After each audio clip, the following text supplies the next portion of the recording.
Akkam jirtan hordoftoota yuutuubii Arabikaa School, nageenyi keessan badhaadhaa jechaa guyyaa har'aa gosa barnoota ogartiiwwan barattoota kutaa torbaffaa sirritti waliin ilaalla. Subscribe godhaa, akkasuma immootu namoota biroo bira akka gaaniif laayik gochuun dagatina. Kana malees sheer godhaa, akkasuma immootu mallattoo bilbilaa gadi tuqaatii akka yeroo hunda barnoonni nuti qopheessinu isin bira gahu gochuu ni dandeessu jechaadha. Kallattimaan boqonnaa tokkoffaa waa'ee hubannoo artistaawaa kan jedhu ilaalla jechaadha. Boqonnaa tokkoffaa kana keessatti barnoota ogartiiwwan kutaa torbaffaa jalqabumarraa seensa irratti yoo ilaalle uumamuu saxaxaa tokkoof gurmaa'inni yookaan ammootu qindoominni caacculee saxaxaa baay'ee murteessoo akka ta'an, akkasuma ammootu saxaxni tokko sirritti haala guutuu ta'een ijaaramee yookiin hojjetamee kan isa jechisiisu caacculeen saxaxaa yoo jiraatan jecha. Kanaafuu caacculee saxaxaa sirritti ilaalla jecha. Gurmaa'inni isaaniillee maal akka fakkaatu asuma keessatti sirritti ilaaluun ni danda'ama. Akkasuma ammootu yaadrimeewwan ogummaa saxaxaa fi qabxiilee ijoo caacculee saxaxaan wal qabatan bal'inaan qabatee kan dhihaate jechaadha kitaaba kana keessatti.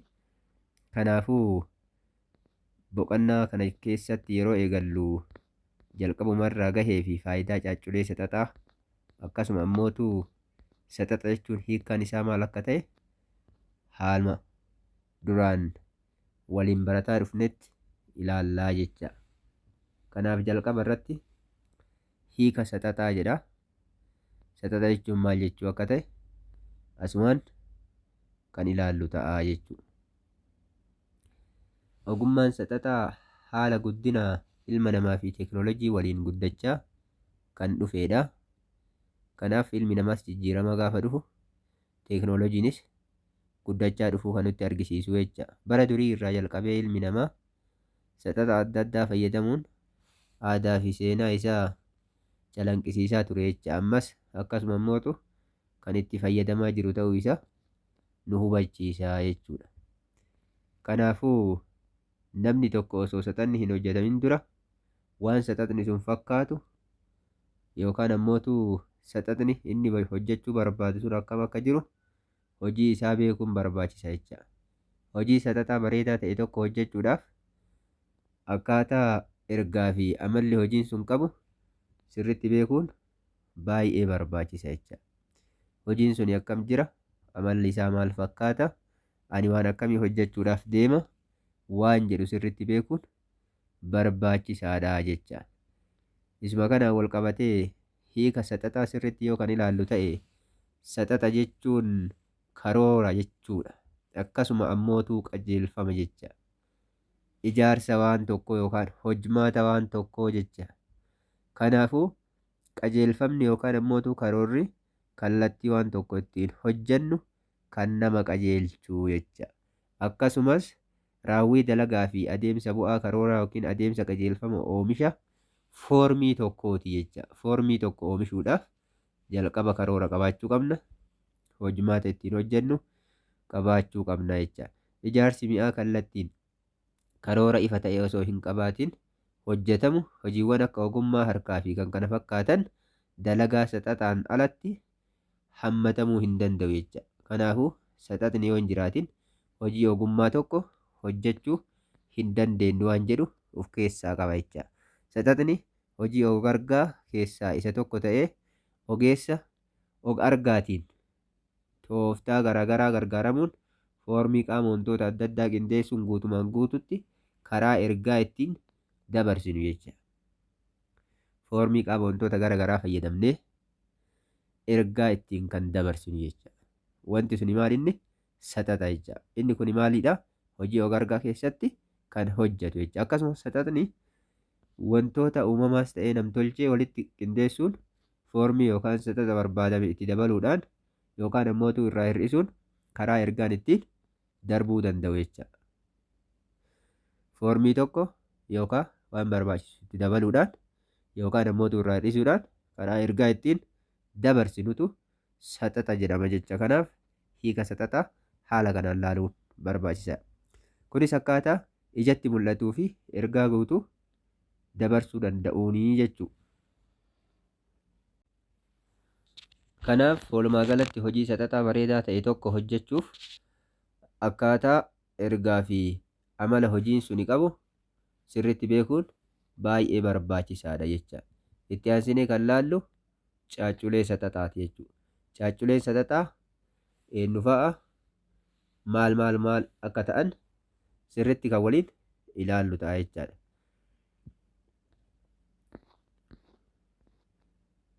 Kanaaf caacculeen saxaxaa 7tu jira.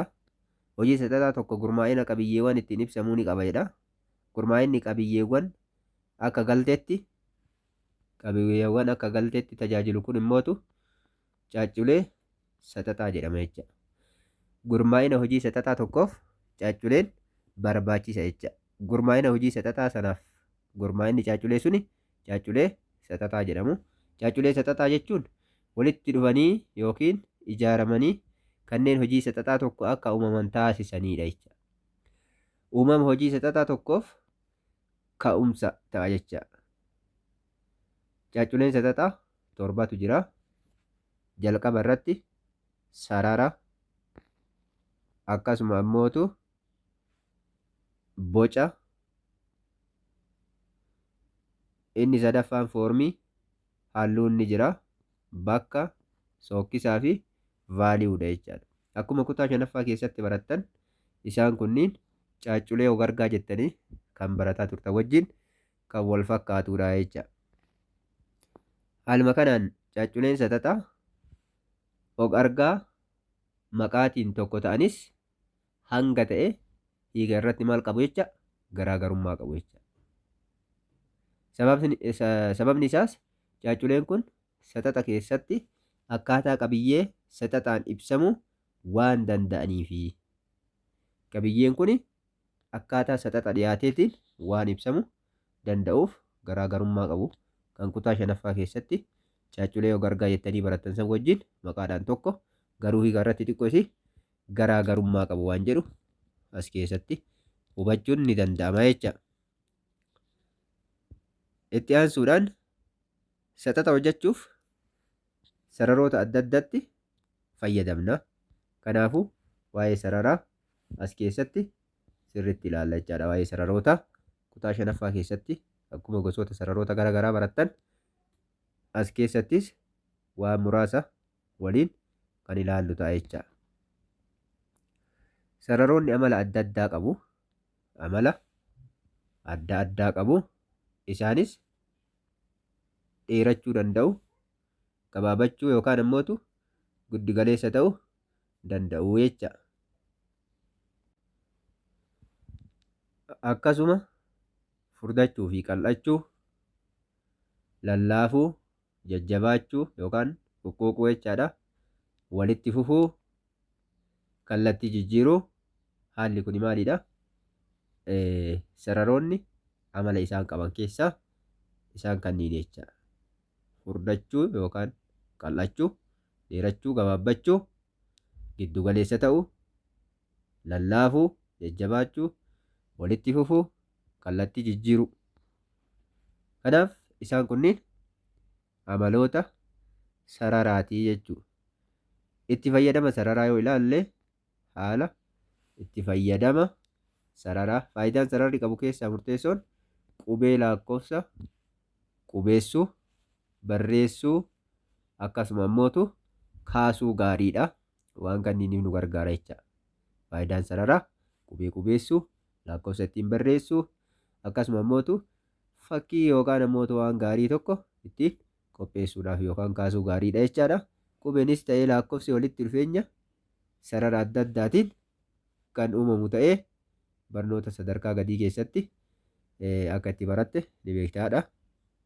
Kanaafuu qubee yookiin lakkoofsa barreessuuf shaakala jalqabaa irratti maal nu barbaachisa? Sarara nu barbaachisa jechaadha. Sararoota fayyadamnee jalqabumarraa harka keenya maal goona? Harka keenya hiikanna. Sarara ol gadee sarara dalgee, sarara shaffata gara lamaanii, sarara gorboo gara lamaanii jecha. Kana fayyadamuudhaan maal goona? Harka keenya hiikkataa kan turre ta'uu isa nuuf kan ibsu jechaadha inni kun. Haaluma kanaan gaheen sararri hojii isaa xaxaa keessatti qabu baay'eedha, kana qofaa miti jecha. Sararoonni haalaan yoo walitti qindaa'an saxaxa barbaadanii fi hiika qabeessa nuuf laatu jecha. Saxaxa nuti barbaanne san akkasuma immootu saxaxni sun ka hiika qabeessa ta'e nuuf kenna jechaadha. Inni kun maalidha? Qindoomina sararaati jechaadha. Kanaafuu sararri walitti qindaa'e haala gaarii ta'een waan gaarii ta'e, waan bareedaa ta'e tokko nuuf kennuu danda'a waan jedhu of keessaa kan qabudha jecha. Kanumaan walitti qabatee seeraa fi adeemsi mataa isaa kan qabu jecha sararri. Seeraa fi adeemsa mataa isaa kan qabudha. Qindeessuun akkasuma immootu sookisa uumuu irratti ija dhuunfata jedha. Akkasuma immootu sochii uuma jedha. Kanaafuu haalli sararri qabu isaan kunniin ija. Kanaafuu sararri waa qindeessuu keessatti akkasuma immootu waa gurmeessuu keessatti, sookisa uumuu keessatti, ija namaa harkisuu keessatti gahee olaanaa qaba jechaadha. Sochii keessattis gahee olaanaa qaba. Fakkeenyaaf nama fiigu kaasuudhaaf, nama fiigaa jiru fakkeessuudhaaf, nama ciisaa jiru fakkeessuudhaaf gahee olaanaa qabaachuu isaa kanarraa hubannaa jecha. Saxaxa hojjechuu keessatti akaakuuwwan sararaa hedduutu jira. Yeroo saxaxa hojjennu akaakuu sarara hedduutu jira jechaadha. Isa keessaa sarara kunturiiti. Sarara kunturii yookaan sarara ciccitaa jedhama. Sarara walitti fufaa gurmaa gargaaramuun wixinee handaaraa fi qaama bocaa yookaan qoqqoodama wantoota kan agarsiisu ta'ee eenyummaa namaa kan adda baasu osoo hin taane umrii sochii fi kutaa hawaasaa kan agarsiisudha jechaadha. Sarara kana fayyadamuudhaan fakkeenyaaf fakkii as jiru kana yoo ilaalle eenyummaan isaan beekamu akkasuma immootu maal nama ta'uun isaa kan adda nu baasu waan ta'eef kanaaf sarara kunturii kana fayyadamneet foormii tokko qopheessuu akka dandeenyu kanarraa hubanna jechaadha. Jalqaba irratti saxaxa hojjechuu keessatti akaakuu sararaa keessaa inni tokko sarara kunturiiti jechaadha. Inni bira sarara abuurrii. Sarara abuurrii kan jennu kun sarara saffisaan dalagamu ta'ee jalqaba hojichaa yoo ta'u sochii fi bakka irratti hojjetamuuf jiru kan agarsiisu jechaadha. Iddoo irratti hojjennu sochii akkamii akka qabu kan nutti argisiisudha. Kana sirriitti dubbisanii hubachuu dandeessu. Akkasuma immootu sarara impilaayidii, sararri kun yeroo baay'ee kan sararamu uumama irratti argamu ta'ee waan fageenya irratti mul'atu agarsiisuuf kan fayyadamnudha jechaadha. Fagoo wanta ta'e tokko yookaan ammoo fakkii duubaan waan mul'atu baakgiraawundii garaagaraa argisiisuudhaaf sarara impilaayidii kana fayyadamna jechaadha. Sararri kun yeroo baay'ee sarara uumamaa irratti argamu. Fakkeenyaaf gaarreen akkasuma immootu hawaa waaqa garaagaraa, duumessa garaagaraa ittiin agarsiisuudhaaf kan nu gargaaru jechaadha. Fakkeenyaaf iddoo kanatti baalli tokko fageenya irraa yeroo mul'atu kan nutti argisiisudha jecha. Haala kanaan kan nu fayyadu sarara implaayidiiti. Sarara toorii kan jedhu kun immootu sararri kun yeroo baay'ee kan nu gargaaru fakkii dudduubee isaa irraa kan ittiin adda baasnu ta'ee qarqara yookaan handaara qaama fakkii marsuun daangaa isaa kan agarsiisu jecha. Daangaa wanta fakkeessinuu sana sirriitti kan addaaf nuun baasu sarara tooriitii jecha. Inni biraa sarara kaaligiraafii. Sarara foormii boca qubeewwanii qabatee gara barreeffamuu barbaadetti kan sararamu ta'ee akkaataa qulqullina daddabiinsa barreeffamichaa irratti hundaa'uun kan uumamu jecha. Kunis kan ta'u yeroo kobbee fi dibduudhaan hojjannu jecha. Sararri kun hojii ogargaa keessatti hiikaa fi ergaa adda addaa akka qabaatu gochuun sararama. Sararri qajeelaan perpendikularii sarara dalgee ta'ee olii gara gaditti gadi ammootu gara olitti kan sararamudha. Madaala isaanii eeggatanii waan dhaabbatanii fi dheeraa fakkaatanii akka mul'atan kan isa taasisu jecha. Kanaafuu haala kanaan sarara tokko fayyadamnee fakkeenyaaf fakkiin isin asitti argitan kun sarara kanaan kan hojjetaman jecha. Kanaafuu haala kanaan sarara kaaligiraafii fayyadamnee hojjechuu kan dandeenyudha jechuudha. Inni biraa sarara kaaligiraafiitiin inni kunis kan mul'atudha jechaadha. Fakkii asiin gadi ilaalamu kana sarara shaffaaxaa fayyadamuudhaan haala kaaligiraafii ta'een kan hojjetamu jecha. Sararoonni hojii wixinee yookiin diba halluuf bakka bu'ummaa kan ta'e qarqara hojii ni agarsiisu yookaan ammootu daangaa waan tokko ni ibsu waan jedhuuf keessaa qaba. Akkasumas miira yookiin haala agarsiisuuf sararoonni tasgabbii, dammaqina, dheekkamsa yookaan ammootu aarii waan akkasii kana sararatti fayyadamne argisiisuu ni dandeenya jechaadha. Ija nama dhoowwatu siiriyaas kan jettan jecha. Hojii ogargaa sana waliin deemuu fi oliif gadi ilaaluu kan nutti argisiisu sarara jechaadha. Kanaafuu sararoonni gahee guddaa qabu hojii ogargaa keessatti, diizaayinii ogargaa keessatti, saxaxa ogargaa keessatti gahee olaanaa qabaachuu isaa nutti kan agarsiisudha. Ifummaa fi dimimmisummaa uumuudhaaf sararri gahee olaanaa qaba. Sararri yoo walitti siqe ni gurraacha. Inni kun dimimmisummaa argisiisa. Faallaa sanii ammootu yoo walirraa fagaate ni haphata. Inni kun ammootu maal agarsiisa jechaadha? Ifummaa sarara agarsiisa. Sararri furdaan waraqaa irratti yommuu sararamu ijatti humna qabeessa yookaan ammootu sirriitti namatti mul'ata jechaadha. Akkasumas aangoo kabaja agarsiisa. Kanaaf sarara furdaa gargaaramuun miira aangoo qabeessummaa bahanii mul'achuu akkasuma ammootu baay'ee furdaa ta'e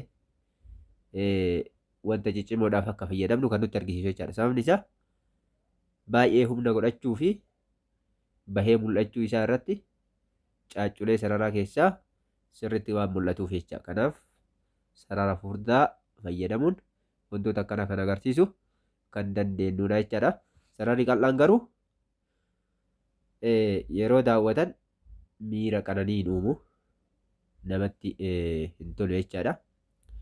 Kanaafuu nama furdaa fi nama qal'aa tokko addaan baasuudhaaf fakkeenya godhachuu ni dandeenya jechaadha. Jidduu kanatti wantoonni qaqal'oon maal akka ta'an wanta tuffatamaa ta'e tokko ittiin agarsiisuudhaaf sarara qal'aatti fayyadamna. Kanaafuu hojii hojjetamu keessatti sarara furdaa fi sarara qal'aa waliin fayyadamuun hojii sana hawwataa taasisuu ni danda'ama jecha. Sararoota lamaan sarara furdaa, sarara qal'aa waliin fayyadamuudhaan hojii hojjennu sana hawwataa gochuu ni dandeenya waan jedhu of keessaa qabaa jechaadha. Haaluma kanaan itti aansineeti caacculee saxaxaa keessaa inni lammaffaan boca jechaadha. Bocni caacculee saxaxaa keessaa isa tokko yoo ta'u qindoomina sararaatiin kan uumamu ta'ee hojjaa fi dheerina qofa kan qabu sararaan kan ibsamu jecha. Akaakuun bocaa lamatu jira. Boca bu'uuraa fi boca al-bu'uuraati jecha. Boca bu'uuraa, boca al-bu'uuraa kan jedhu kanaadha. Kanaafuu bocni bu'uuraa maalinni? Bocni al-bu'uuraa ammootu maalinni waan jedhu sirriitti waliin ilaalla jecha.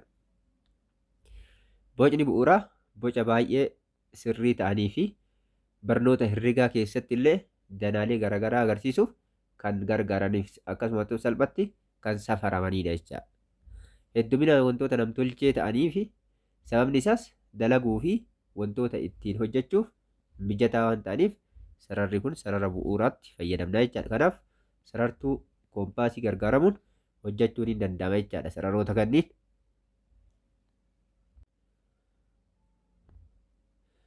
Boca albu'uuraa kan jennu immootu boca hedduminaan wantoota uumamaan jiran irratti argaman jecha kan namtolchee irraa adda ta'a jecha. Keessattuu namni tokko waan tokko hojjechuudhaaf gama namtolcheetiin boca qajeelatti fayyadamee waan tokko uumuu danda'a. Inni kun ammootu faallaa sanii boca wantoota uumamaan qabanii fakkeenyaaf boca dhagaa, boca mukkeen garaagaraa wantoota baay'eetu jira waan ta'eef isa kanneen wajjin kan wal qabatu jechaadha. Kunis maalidha? Qofa salphatti safaramuu danda'amu kanneen hin qabne. Fakkeenyaaf boca hurrii waaqa irratti argaman, boca mukaa, boca baala garaagaraa fi kan kana fakkaatan, boca dhagaa wantoonni hedduun boca irraa akkuma ijaaraman caacculeen satata keessatti karaa adda addaatiin uumamuu ni danda'u. Kanaaf halluu qabu yookiin hin qabne fakkii ibsa yookiin suuraa ta'uu ni danda'a jedhameet kan lafa kaa'amu jechaadha. Kanaafuu fakkii haa ta'an malee qofa salphatti safaramuu danda'an waan hin qabneef boca albu'uuraa jedhamaniiti beekamu jechaadha. Itti aansuudhaan caacculee satataa keessaa inni sadaffaan foormiidha.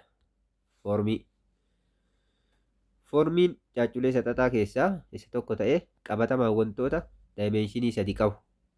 Satata hojjechuu keessatti sararaaf vaaliyuu halluutiin kan uumamudha jedha. Foormii bakka gurguddoo lamatti qoodna. Kanaafuu foormii jechuun wantoota daayimeenshinii sadii qabu satata hojjechuu keessatti vaaliyuu addaachaa deemuu kan gurraachaa deemu waan tokko asirratti nutti argisiisu wajjin kan wal qabatu jechaadha. Foormii waan tokko sirriitti addaan baafachuun hin danda'ama. Kanaafuu foormiin bakka gurguddoo lamatti qoodama.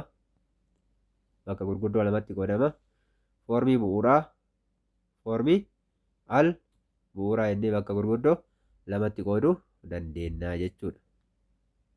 Kanaafuu foormiin bu'uuraa yeroo baay'ee salphumatti kofoota safaramuu danda'u kan qaban yoo ta'u, faallaa isaatiin foormiin al bu'uuraa ammootu baay'inaan kofoota yookaan ammoo wantoota uumamaa yoo ta'u, vaarteksiin kan itti hin baay'annee fi kofoota safaramuuf kallattiin safaramuuf nama rakkisu kan qabu jechaadha.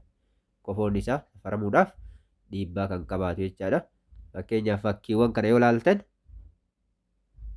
isaan kanani kofa isaa safaruudhaaf kan nutti ulfaatu ta'uu isaati jechaadha. Kofaan kana safaruun kan ulfaatu jechaadha. Inni kun ammootu kana bu'uuraati jechaadha. Foormiiwwan bu'uuraa. Kanaaf fakkiiwwan kun lamaan foormii bu'uura al bu'uuraa fi akkasuma ammootu foormii bu'uuraa kan ibsanidha jechaadha. Kanaaf kallattii kanaan addaan baafnee qabachuu danda'uu qabna. Inni biraa ammootu vaaliyuu yookaan tooniidha. Vaaliyuu yookaan ammootu toonii. Vaaliyuu yookaan tooniin halluu jechuun sadarkaa ifummaa fi dukkanaa'ummaa bifti tokko ofii isaa irratti qabaatu yookaan agarsiisu jecha. Vaaliyuu yeroo tokko toonitti hiikama. Toonii jedhama. Maqaa biraa toonii jedhamu qaba jechuudha gara biraatiin. Vaaliyuun hojii satataa keessatti wanti ijaan arginu diriiraa ta'ee akka nutti hin mul'anne kan nuuf taasisu. Kanaaf hojii satataa akka ergaa guutuu dabarsuu danda'u keessatti faayidaa guddaa kan qabu jecha. Jijjiiramni ifummaa fi dimimmisummaa vaaliyuu keessaa gadi fageenyaan yoo fuulamu tokko irratti dhiheenyaa fi fageenya wantoota addaan baasuudhaaf kan nu gargaaru jechaadha. Kanaafuu isa kana yoo ilaallee fakkeenyaaf iddoo kanarratti inni kun jalqaba gurraacha akkasuma illee itti fufa jechaadha. Inni kun maalidha? Addaachaa deemuudha. Inni kun addaachaa deemuudha. Vaaliyuudha jechaadha. Addaachaa deemuu vaaliyuu. Inni kun ammootu adiidha. Inni jalqabaa kun ammootu maalidha? Gurraacha adeemu vaaliyuudha. Yookaan ammootu gurraacha adeemu wantoota addaachaa deemu wantoota kan jennu maalidha?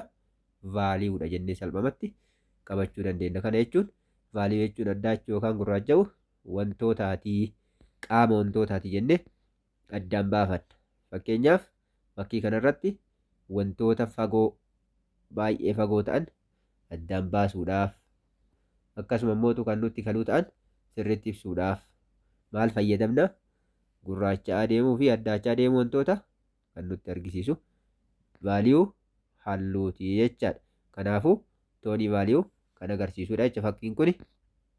Haaluma kanaan kan biraa halluudha. Halluu beekuudhaaf yaada hiddama halluu hanga ta'e tokko beekuun barbaachisaadha. Halluun maqaa waliigalaa bifa wantootaati.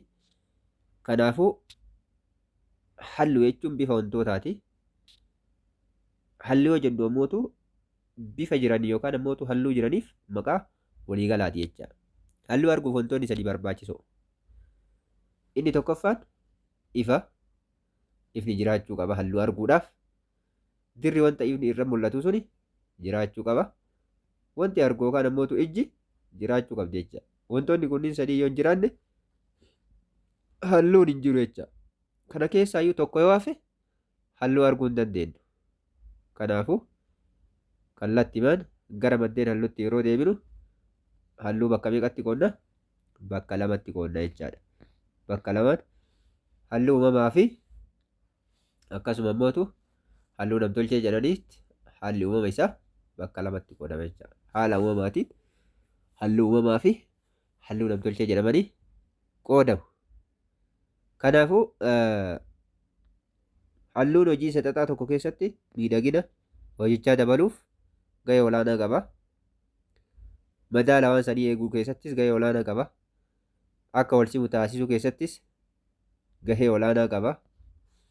Qindoomina dabaluu keessatti ergaa guutuu dabarsuu keessatti gahee olaanaa qaba jechaadha.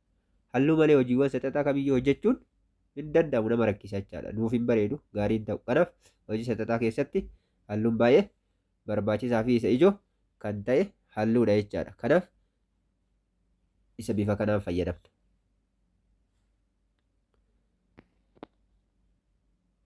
Waa'ee halluu boqonnaa lammaffaa keessatti sirriitti ilaalla. Inni biraa sookkisa. Caacculee saxaxaa keessaa tokko sookkisa jechaadha. Sookkisa jechuun qulqullina dirra qaama wantoota ququuqaa ta'uu, lallaafaa ta'uu, balaqqeessisuu, cululuqaa ta'uu, jajjabaataa ta'uu kanaadha jechaadha. Kanaaf sookkisa bifa kanaan kan qabannudha jecha.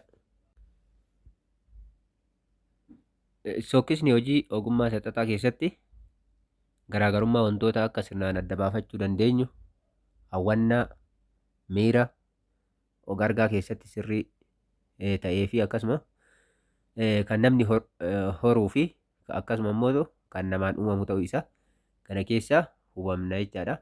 Fakkiin kun fakkeenyaaf maal agarsiisa? Fakkii arbaa sookkisa isaa kan agarsiisu jechaadha. Shaakarraa ta'uu, nama ququuqaa ta'uu isaa kan nutti agarsiisu jechaadha.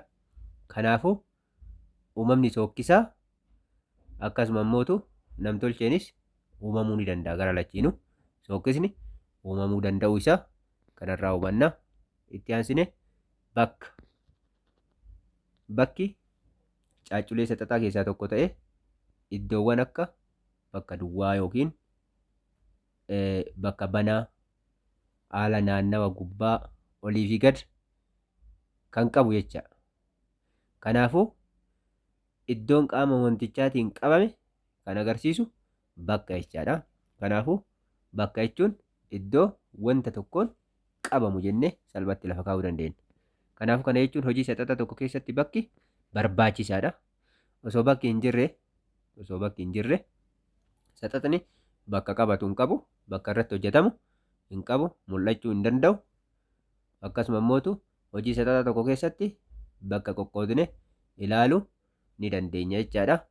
Mee isuma kanaan wal qabatee akaakuuwwan bakka wanta nutti mul'atan shantu jira jechaadha. Shantu jira. Akaakuuwwan bakka waan tokko mul'isan shantu jira. Bakka poozitiivii, bakka negeetiivii, bakka gabatee fakkii, bakka wantoota qindoomanii fi bakka qabxii xiyyeeffannaati. Isaan kanneen shanan sirriitti qabachuun barbaachisa jechaadha. Poozitiivii, negeetiivii, gabatee fakkii, wantoota qindoomanii fi bakka qabxii xiyyeeffannaa kan jedhu kana sirriitti qabachuun barbaachisaadha. Bakka poozitiivii kan jennu bakka wanta hojjennu sana qaama daawwannu sana nutti dhiyeessee kan nutti mul'isu iddoo fuulleeffannaa keenya bakka xiyyeeffannaa keenyaati jechaadha. Bakka negeetiivii kan jennu immoo bakka duwwaa yookiin banaa naannawa gidduu keessa wanta hojjetamu sanatti argamu jechaadha. Bakka banaa sana jechaadha. Bakka gabatee fakkii kan jennu immoo bakka duwwaa wantoonni garaagaraa irratti hojjetaman. Bakka wantoonni garaagaraa yookaan diizaayinii yookaan saxaxni nuti irratti hojjennu sanaadha jechaadha. Bakka wixineen barbaadame irratti hojjetamu jecha. Fakkeenyaaf wanta amala diriiraa qabu, wanta amala waraqaa qabu, gabatee gurraacha haa ta'u, akkasuma immoo saanqaa muka diriiraa fi kaanvaasiiwwan adda addaa ilaaluun ni danda'ama. Isaan bakka qabatu jechaadha. Inni sun bakka gabatee fakkii jedhama. Akkasuma immoo bakka wantoota qindoomanii. Bakka wantoota qindoomanii kan jennu bakka qindoominni wantoota adda addaa irratti mul'atu. Akkasumas bakka qindoomina yookaan gurmaa'inaa fi haala teessuma caacculee gargaa gidduutti kan mul'atu. Fakkii irratti sararoota wantoonni garaagaraa akkasuma vaaliyoon sookkisni nuti walitti qindeessine kan irratti nutti mul'atu bakka wantoonni itti walitti qindooman jennaani jecha. Kanaaf bakka qabxii xiyyeeffannaa kan jennu immoo hojii hojjetamu keessatti ogeessi tokko yookiin daawwataan tokko yeroo hojii gargaa hojjetu bakka qabxii xiyyeeffannaa qabaachuu qaba. Bakki xiyyeeffannaa argate kun immoo maal jedhama? Qabxii xiyyeeffannaa. Bakka qabxii xiyyeeffannaa jedhama jecha. Kanaaf fuula tokko hojjechuudhaaf yookaan immoo fakkii fuula namaa tokko hojjechuudhaaf iddoo xiyyeeffannaa sana yoo fakkeenyaaf ija ta'e ija irratti akkamitti akka hojjetu sirriitti kan nutti argisiisu jecha. Kanaafuu iddoo xiyyeeffannaa qabaachuu qabaa jechaadha. Kanaaf kallattii kanaan fakkiiwwan kana laaluun ni danda'ama. Haaluma kanaan walumaa galatti hojiin saxaxaa hojjetamuuf ergaa barbaade akka dabarsuuf tajaajila barbaade akka mijataa gochuuf hojjennee dhiyeessuu ni dandeenya. Kanaaf hojii saxaxaa bareedaa hojjechuudhaaf caacculeen armaan olitti kaafne sunni jiraachuun dirqama jechaadha. Isaan sanniin torban sirriitti qabachuun dirqama. Yeroo itti aanu hanga mata duree muuziqaa fi shubbisa aadaa Itoophiyaa jiru kanaan walitti deebinutti nagaan nu tura. Laayik gochuu, sabiskiraayib gochuu hin dagatinaa isiniin jedha. Galatooma. Ciao.